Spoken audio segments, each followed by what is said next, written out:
Hey guys, so for today's video, I'm going to test out the most common ways to fill your brad nail holes.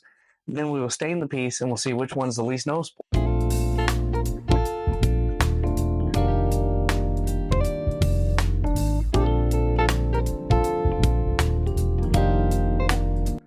Alright, first type is wood glue and just some dust collected from sanding. You obviously want it to be the same type of wood as you're using here, which is pine. The next way is going to be super glue and accelerator, which is super glue I'll actually end up mixing with the sanding dust also. And then the third type of way a lot of people do is the plastic wood filler. Alright, so I put 3 brad nails in 3 times for each of the 3 types of fillers we'll use. So now we're going to use 3, 3, 3, 3.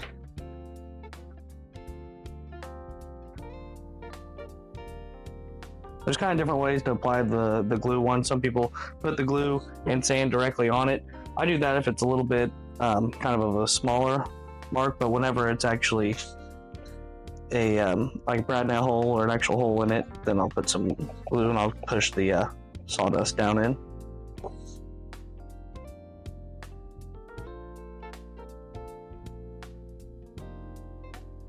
I like to put a whole bunch on just so I can kind of keep packing it down. Now, kind of the same concept with the super glue, but I've kind of seen more videos of people using this instead of the wood glue. I've always honestly leaned towards the wood glue, but we'll test this out.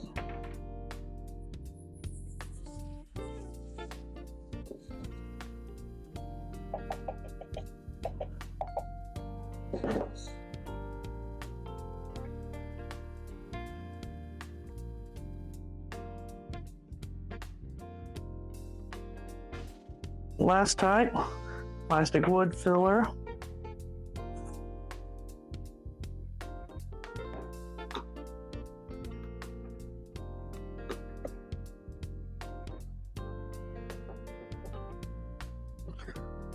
And I do use the plastic wood filler a lot in my pieces, but one thing I have noticed before is if you kind of are filling gaps on a jointed board, like a tabletop, wherever we jointed boards,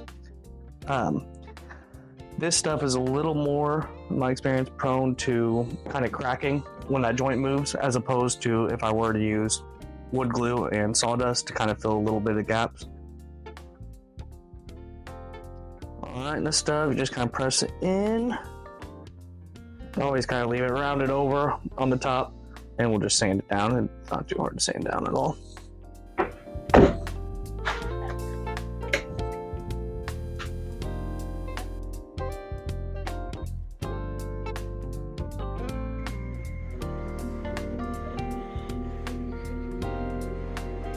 Now after sanding, as you can see, we got the plastic wood here, and there's your 3 marks. You can still see them, they are flush. Kind of same with the super glue. You got these 3 marks. Super glue, I know, always kind of darkens in, same kind of with epoxy if you were to mix that up. Now then the wood glue, got your 3 marks still here. So as far as no stain or anything, they are still pretty noticeable if you really look at it. But now let's throw some stain on it and we'll see which one holds up the best.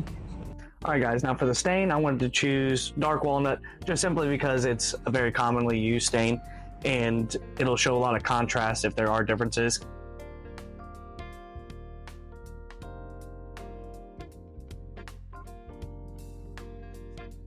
Like if I were to stain a big project, I do like to use actually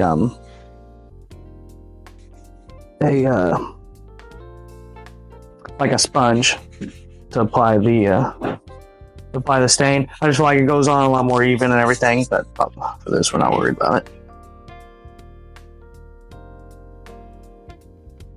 Now also, if you are staining a project, you'll usually want to use some wood conditioner. So don't use this as a staining tutorial by any means.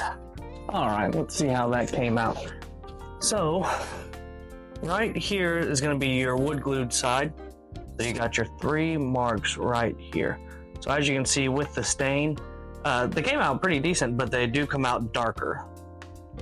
Now if you move over to the super glue, This one, you can really see these. Part of it's my mistake, which is kind of a good lesson to learn here.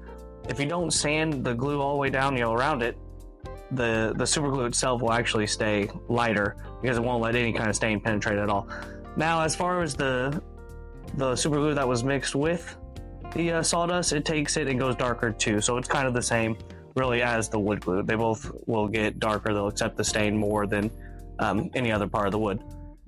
Now we work our way over here to the plastic wood filler.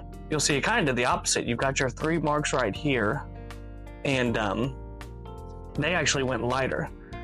So kind of my conclusion on that is, if you are staining a dark color, I think the plastic wood filler is your best option, because I'll show you right here.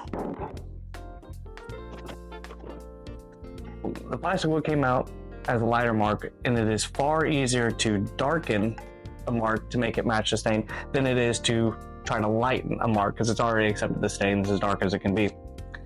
So one little tip here is, I got this blend fill pencil. All it is it's just for fills imperfections, wood surfaces after finish is applied. So pretty much it's a wood filler on a stick. So you get like a dark one of these, especially if you're staining dark. You've used plastic wood filler to cover up your brad nails. Then all you have to do, really, and let's see if I can show you, is I just kind of color over it and just wipe kind of the excess off, kind of blend it.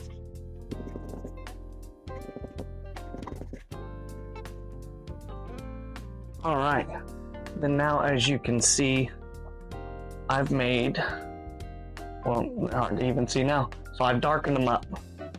So now they really blend in with the stain, as opposed to the other ones that ended up staying a lot darker.